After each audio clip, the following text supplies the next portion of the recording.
বাড়িতে যদি সপরিবারে রেস্টুরেন্টের মতো কিছু ভালো খাবার খেতে ইচ্ছে করে, আমার মনে হয় তাহলে এর থেকে সহজ আর এর থেকে সুন্দর কিছু হয় না। তো আজ আমি বানাচ্ছি মিক্স ফ্রায়েড রাইস। এখানে আমি 10 জনের জন্য বানাচ্ছি, তাই 1 কিলো দেরাদুন রাইস নিয়েছি। এটাকে আমি 2-3 বার জল পাল্টে পাল্টে ভালো করে ধুয়ে 1 ঘন্টার জন্য ভিজিয়ে রেখে দিচ্ছি। আর অন্যদিকে আমি 500 গ্রাম বোনলেস চিকেন নিয়েছি। এটাকে ভালো করে ধুয়ে পরিষ্কার করে ছোট ছোট টুকরো করে কেটে নিচ্ছি। আপনারা চাইলে বড় টুকরোও করতে পারেন, আর চাইলে কিমাও করে নিতে পারেন, তবে খেয়াল রাখতে হবে যাতে হাড় না থেকে যায়। এখানে আমার চিকেনগুলো অলরেডি টুকরো করা হয়ে এসছে। এবার এগুলো আমি একটা বাটিতে তুলে নিচ্ছি।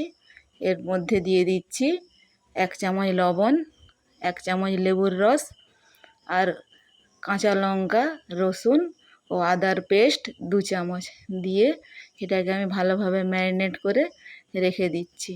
অন্যদিকে আমি হাঁড়িতে জল গরম বসিয়েছিলাম, জলটা ফুটে উঠেছে। এর মধ্যে বেশ কিছুটা লবণ আর 2 চামচ সাদা তেল দিয়ে ভিজিয়ে রাখা চালগুলো তুলে দিচ্ছি। আর আমি আগে থেকে কেটে রেখেছিলাম 2টো গাজর আর 250 গ্রাম বিনস। এটাকে অল্প করে আমি ভাপিয়ে একটা ছাঁকনিতে ছেঁকে নিচ্ছি। আপনারা চাইলে কিন্তু এটা ভেজেও নিতে পারেন। এদিকে আমার রাইসটা কিন্তু 80% রান্না হয়ে গেছে। এবার এটা আমি একটা ছাঁকনির সাহায্যে ছেঁকে নিয়ে একটা থালাতে ঢেলে ঠান্ডা করতে দিয়ে দিচ্ছি। রাইসটা গরম থাকলে কিন্তু মিক্সড রাইস বানানোর সময় ভেঙে যাওয়ার ভয় থাকে। এদিকে আমি 4টে ডিম অল্প একটু লবণ দিয়ে ফেটিয়ে নিচ্ছি। আর ওভেনে একটা কড়াই বসিয়ে তাতে দিয়ে দিয়েছি বেশ কিছুটা সাদা তেল, আর এর মধ্যে দিয়ে দিচ্ছি ফেটিয়ে রাখা ডিমটা। এবার এটা খুন্তি বা স্প্যাচুলার সাহায্যে ভালোভাবে নেড়ে চেড়ে ভুর্জি করে ভেজে তুলে নিচ্ছি। আর অন্যদিকে আমি 200 গ্রাম চিংড়ি মাছ ভালোভাবে ছাড়িয়ে পরিষ্কার করে রেখেছিলাম। এটাকেও ওই কড়াইতেই অল্প একটু তেল দিয়ে ভেজে নেব। আপনারা চাইলে কিন্তু চিংড়ি মাছটা নাও দিতে পারেন, তবে দিলে টেস্টটা খুব ভালো আসে। আর এখানে আপনারা কিন্তু চাইলে পনিরও অ্যাড করতে পারেন। এখানে চিংড়িটা আমার ভাজা হয়ে গেছে, এবার এটা আমি তুলে নিচ্ছি। আর ওই কড়াইয়ের মধ্যে এবারে আমি ম্যারিনেট করে রাখা চিকেনটাও ভেজে নিচ্ছি। চিকেনটা ভাজতে কিন্তু বেশি সময় লাগে না, 3 থেকে 4 মিনিট সময় লাগে। আর বেশি ভাজলে কিন্তু এটা খুব শক্ত হয়ে যায়। চিকেনটাও ভাজা হয়ে গেছে, এবার তুলে নিচ্ছি। আর আমি এদিকে কুচি করে রেখেছি ক্যাপসিকাম, পেঁয়াজ, রসুন, আদা ও কাঁচা লঙ্কা। যেহেতু রাইসটা আমার অনেকটাই একসঙ্গে হবে না, তাই আমি এটা দুবার ধরে নেড়ে নেব। এজন্য আমি কড়াইতে দিয়ে দিচ্ছি 3 চামচ ঘি, একটা তেজপাতা, 2 চামচ রসুন কুচি, 1 চামচ আদা কুচি, 1 চামচ কাঁচা লঙ্কার কুচি।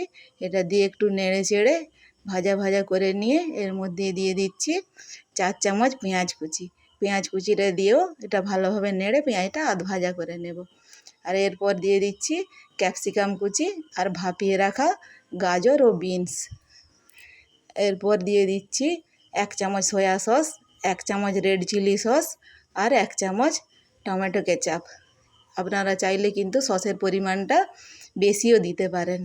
এবার নেড়ে চেড়ে মিক্স করে নিয়ে এর মধ্যে দিয়ে দিচ্ছি ভেজে রাখা চিকেন ও চিংড়িগুলো। আবার এটাকে ভালোভাবে আমি নেড়ে মিশিয়ে নেব। আর এরপর আমি দিয়ে দিচ্ছি অর্ধেকটা রাইসটা দিয়ে কিন্তু হালকা হাতে ভালোভাবে নেড়ে মিক্স করে নিতে হবে, তা না হলে কিন্তু রাইসটা ভেঙে যাবে। এবার এখানে আমি দিয়ে দিচ্ছি 1 চামচ চিনি। আপনারা যদি রেস্টুরেন্টের মতো টেস্ট আনতে চান তাহলে অবশ্যই কিন্তু এখানে 1/2 চামচ MSG দিতে হবে, তা না হলে রেস্টুরেন্টের মতো টেস্ট আসবে না। আর এরপর আমি ডিমের ভুর্জিটাও এর উপরে দিয়ে ভালোভাবে মিক্স করে উপর থেকে ধনেপাতা কুচি ছড়িয়ে দিলেই রেডি গরম গরম মিক্স রাইস। আজ আমি এটা চিকেন দো পেঁয়াজার সঙ্গে সার্ভ করছি। কেমন হয়েছে আপনারা অবশ্যই কমেন্টে জানাবেন।